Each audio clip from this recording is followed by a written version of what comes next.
നമസ്കാരം. തണൽ ഡെക്കാൻ ന്യൂസിലേക്ക് സ്വാഗതം. പ്രധാന വാർത്തകൾ. ഹൈദരാബാദിലെ സാഹിത്യ സാംസ്കാരിക സംഘടനയുടെ വാർഷിക പുരസ്കാരമായ ഗോൾഡൻ കാറ്റ് ലിറ്റററി അവാർഡ് 2025 വിതരണം ചെയ്തു.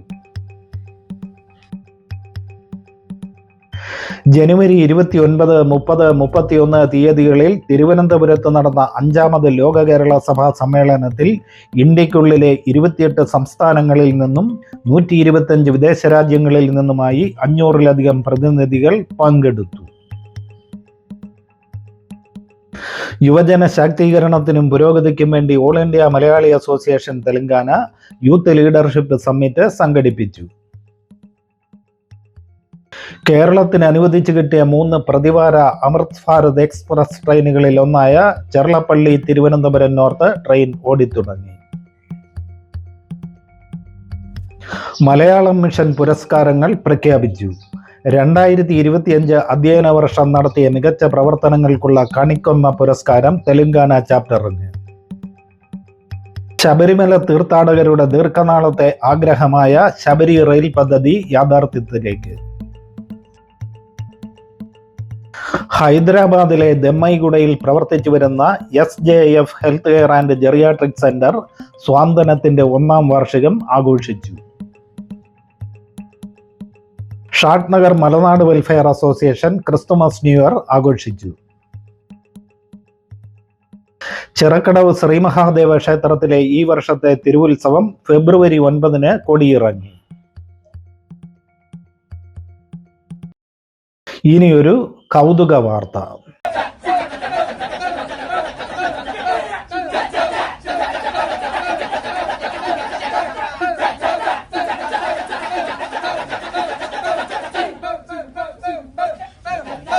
തെക്ക് കിഴക്കൻ ഏഷ്യൻ രാജ്യമായ ഇന്തോനേഷ്യയിലെ ഒരു പ്രവിശ്യയും ദ്വീപുമായ ബാലിയിലെ ഒരു കലാരൂപമാണ് കഥക്. 1930കളിൽ ഉത്ഭവിച്ച ഈ നൃത്തത്തിൽ 150-ലധികം പുരുഷന്മാർ അഗ്നിക്ക് ചുറ്റും വൃത്താകൃതിയിലിരുന്ന് കാക് എന്ന് ജപിച്ച് താളമിടുന്നു. സംഗീതോപകരണങ്ങൾ ഉപയോഗിക്കാത്ത ഈ കലാരൂപം രാമായണ കഥയെയാണ് അവതരിപ്പിക്കുന്നത്. സാധാരണയായി വൈകുന്നേരങ്ങളിൽ തുറസായ സ്ഥലങ്ങളിലാണ് ഈ നൃത്തം അവതരിപ്പിക്കപ്പെടുന്നത്. ബാലിയിലെ കഥക് ബാലിനി സംസ്കാരത്തിന്റെ തനതായ ഒരു കലാരൂപമാണെന്ന് ബാലി സന്ദർശിച്ച സംഘത്തിൽപ്പെട്ട തണൽ മലയാളി സേവാ സമിതിയുടെ general secretary Shri P Pradeep പറഞ്ഞു. വാർത്തകൾ വിശദമായി. ഹൈദരാബാദിലെ സാഹിത്യ സാംസ്കാരിക സംഘടനയുടെ വാർഷിക പുരസ്കാരമായ ഗോൾഡൻ കാറ്റ് ലിറ്റററി അവാർഡ് 2025 വിതരണം ചെയ്തു.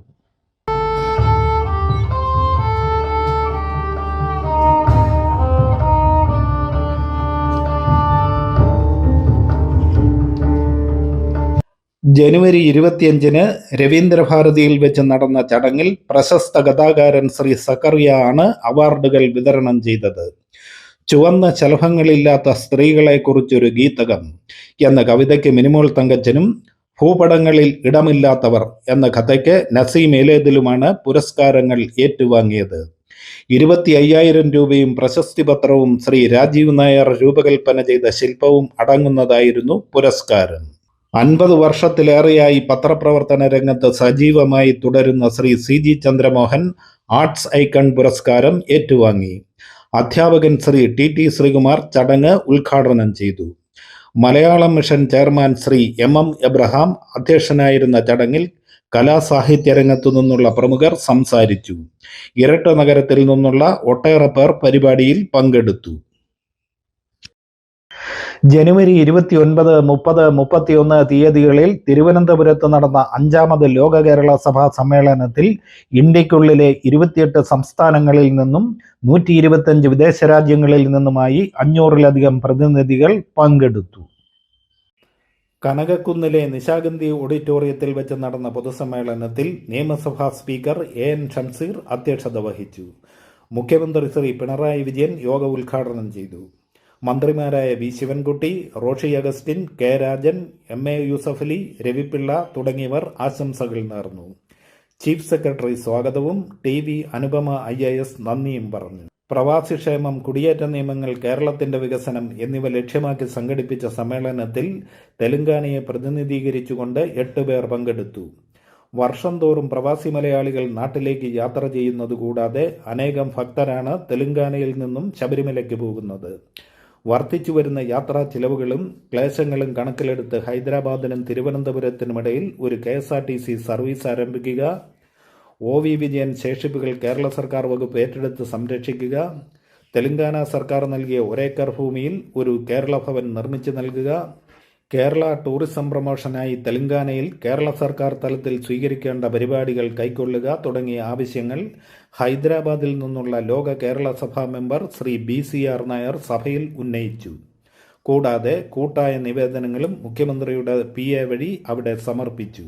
മേഖലാ അടിസ്ഥാനത്തിൽ മന്ത്രിമാരും IAS ഉദ്യോഗസ്ഥരും ചേർന്ന് നടത്തിയ വിഷയാധിഷ്ഠിത ചർച്ചകളിലും തെലങ്കാനയിൽ നിന്നുള്ള LKS അംഗങ്ങളായ Sri BCR, Sri KD Udayan, Sri Kannattu Surendran, Sri P Radhakrishnan, Srimathi Shirley Murali, Sri MM Abraham, Sri KN Sebastian, Sri Biju Maman എന്നിവർ സജീവമായി പങ്കെടുത്തു.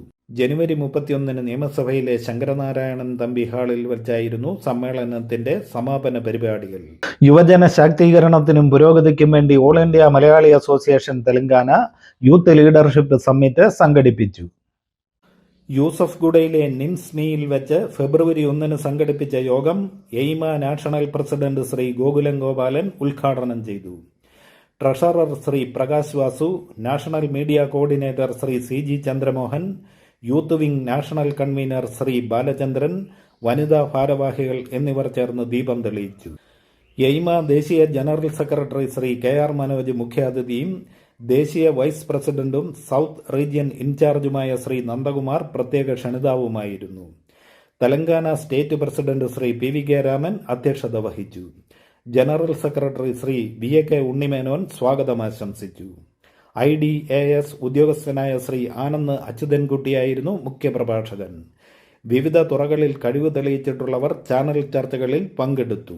ഹൈദരാബാദിലെ പ്രശസ്തരായ പ്രവാസി മലയാളി സംരംഭകർക്കും കലാകാരന്മാർക്കും മറ്റും എയ്മ പ്രതിഭാ പുരസ്കാരങ്ങൾ ശ്രീ ഗോകുലം ഗോപാലനും ചലച്ചിത്ര താരം ശ്രീ രാജശ്രീ നായരും ചേർന്ന് സമ്മാനിച്ചു.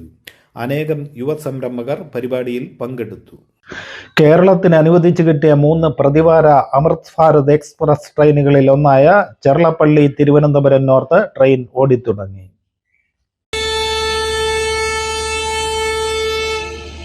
Train number 17041 Charlapally Thiruvananthapuram north express train എല്ലാ ചൊവ്വാഴ്ചകളിലും ഹൈദരാബാദിലെ ചർളപ്പള്ളിയിൽ നിന്നും രാവിലെ 7:15 പുറപ്പെട്ട് പിറ്റേ ദിവസം ഉച്ചയ്ക്ക് 2:45 തിരുവനന്തപുരം നോർത്തിലെത്തും.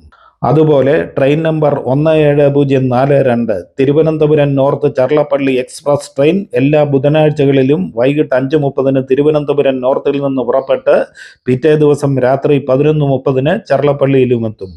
കോട്ടയം, എറണാകുളം, ജോലാർപേട്ട, ഗുണ്ടൂർ, നൽഗൊണ്ട വഴിയാണ് സർവീസ്. മലയാളം മിഷൻ പുരസ്കാരങ്ങൾ പ്രഖ്യാപിച്ചു. 2025 അധ്യയന വർഷം നടത്തിയ മികച്ച പ്രവർത്തനങ്ങൾക്കുള്ള കണിക്കൊന്ന പുരസ്കാരം തെലങ്കാന ചാപ്റ്ററിന്. ഇന്ത്യയിലും വിദേശത്തുമായി പ്രവർത്തിക്കുന്ന 150ലധികം ചാപ്റ്ററുകളിൽ നിന്നായിരുന്നു തെരഞ്ഞെടുപ്പ്. Devaswom board president Shri Jayakumar jury ചെയർമാനായ 3-അംഗ ടീമാണ് അവാർഡ് ജേതാക്കളെ പ്രഖ്യാപിച്ചത്.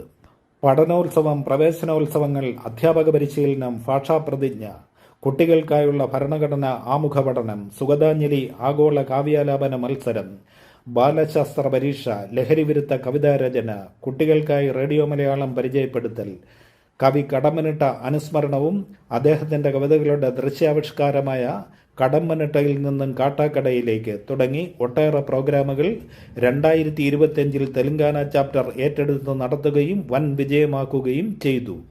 ഇവയെല്ലാം പുരസ്കാരത്തിന് മുതൽക്കൂട്ടായി മാറി. 1 ലക്ഷം രൂപയും പ്രശസ്തി പത്രവും ഷീൽഡുമാണ് പുരസ്കാരം.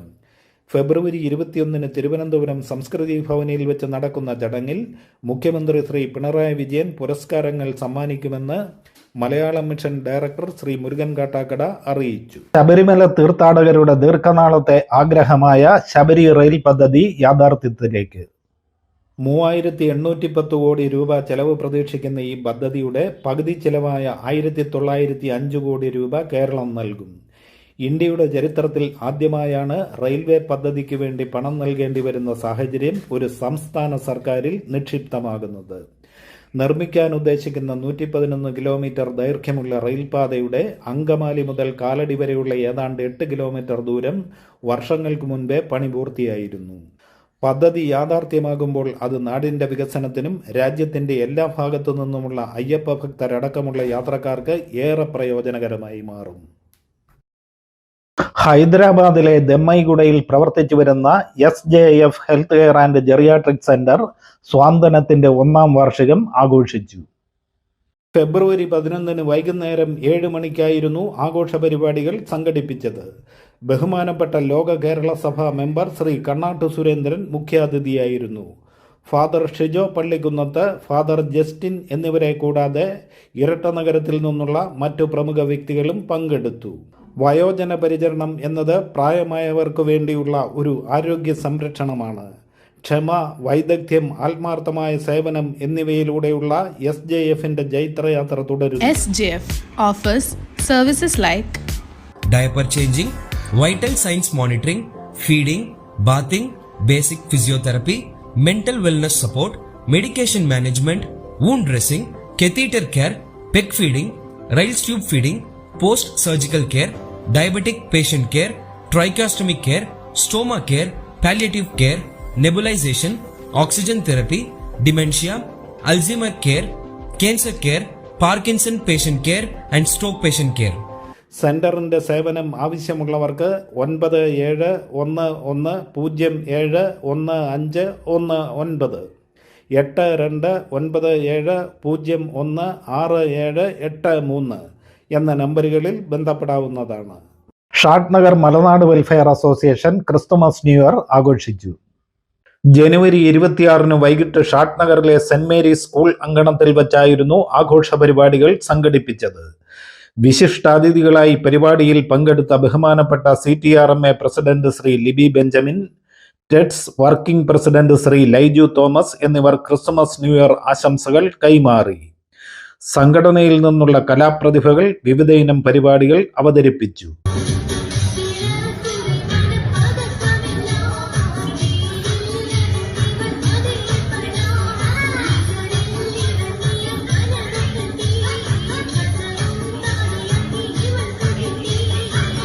നാടകാചാര്യൻ ശ്രീ കലാശ്രീ രാമകൃഷ്ണന്റെ ഏറ്റവും ശ്രദ്ധേയമായ ഡ്രാമ ഹെറോദിന്റെ അന്ത്യവും അവതരിപ്പിച്ചു.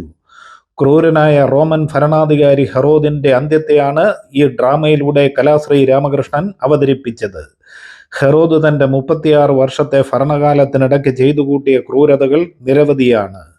ബൈബിളിൽ ഹെറോദിനെക്കുറിച്ച് പറയുന്നുണ്ടെങ്കിലും അദ്ദേഹത്തിന്റെ മരണത്തെക്കുറിച്ച് വിവരണമില്ല. എങ്കിലും ഹെറോദിന്റെ നരകതുല്യമായ അന്ത്യം സ്വന്തം ഭാവനയിലൂടെ കലാശ്രീ രാമകൃഷ്ണൻ അവതരിപ്പിച്ചു. സംഘടനയുടെ ചെയർമാൻമാരായ Sri Ravi Nair, Sri Rajan Abraham, secretary Sri Sajan Jacob, vice president Sri Ratheesh Kumar, treasurer Sri P Jayakumar എന്നിവർ പരിപാടികൾക്ക് നേതൃത്വം നൽകുകയും പരിപാടിയിൽ പങ്കെടുത്തവർക്ക് അത്താഴ വിരുന്നൊരുക്കുകയും ചെയ്തു. ചിറക്കടവ് ശ്രീമഹാദേവ ക്ഷേത്രത്തിലെ ഈ വർഷത്തെ തിരുവുത്സവം ഫെബ്രുവരി 9 കൊടിയിറങ്ങി. കോട്ടയം ജില്ലയിലെ പൊൻകുന്നത്തിനടുത്ത് ചിറക്കടവിൽ സ്ഥിതി ചെയ്യുന്ന ഈ ക്ഷേത്രത്തിൽ അനേകം വിശ്വാസികളാണ് അനുഗ്രഹം തേടിയെത്തുന്നത്. മകരമാസത്തിലെ പുണർദം നക്ഷത്രത്തിൽ കൊടിയേറി 10 ദിവസം നീളുന്ന ഉത്സവമാണ് ചിറക്കടവിലേത്. ഈ വർഷത്തെ ഉത്സവാഘോഷത്തിൽ സുപ്രസിദ്ധ ഗായിക റിമി ടോമിയുടെ ഗാനമേള, നടി നവ്യ നായരുടെ ഡാൻസ്, കഥകളി, സന്ധ്യവേല, കളരിപ്പയറ്റ്, ഓട്ടൻതുള്ളൽ തുടങ്ങി വിവിധ ഇനം കലാപരിപാടികൾ ഉൾപ്പെട്ടിരുന്നു.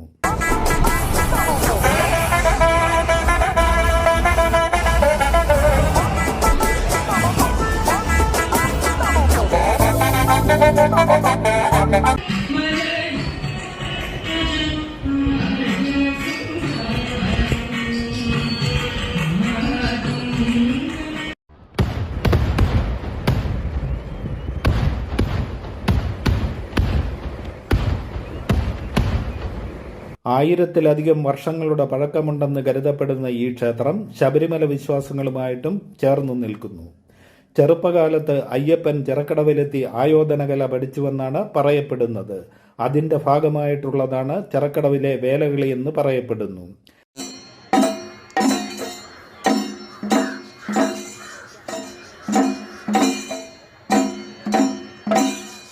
ചിറക്കടവ് ക്ഷേത്രത്തിലെ ഏറ്റവും പേരുകേട്ട വഴിപാടുകളിൽ ഒന്നാണ് മീനരി വഴിപാട്.